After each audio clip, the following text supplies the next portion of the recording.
What is going on, everyone? Welcome back to Caught, presented by socialcatfish.com, and today we'll be covering a retired nurse named Marjan over in Australia who tried to date online.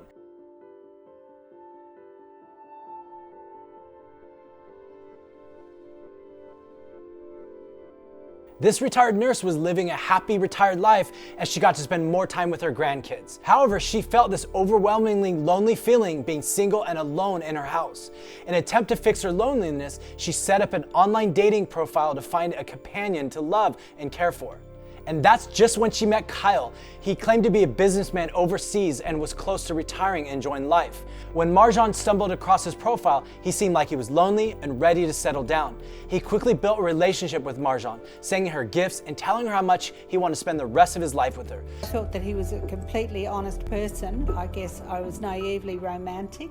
Kyle told her he couldn't come back to Australia because he was apparently detained at some airport and needed money for his passports. After Marjan agreed to give him $100,000, she started questioning whether he was real and if he was really who he said he was. I began to see that I was destitute. She confessed to her son Marcel that she gave Kyle money, and he immediately knew that Kyle was a scammer.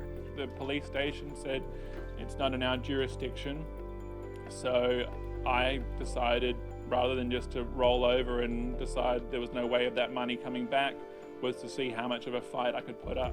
Marcel even stated that while his mom was very intelligent, she had a very caring heart, which made her very vulnerable to this type of scam. He set up a GoFundMe account to save his mom to try and get back some of her life savings. He wants the banks to call trusted family members and notify them when older Australians are about to send money overseas so they can confirm that this is a trusted transaction or not.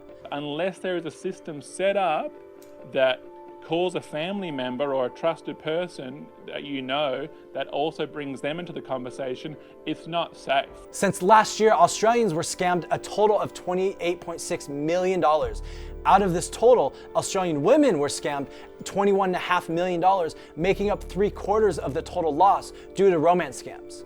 So what do you think? Is this data alone enough for banks to pass a system when it comes to giving money to people overseas?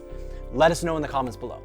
Thank you for watching. Click the notification bell and subscribe button over here and watch more videos on the other side. Follow our social media profiles down below.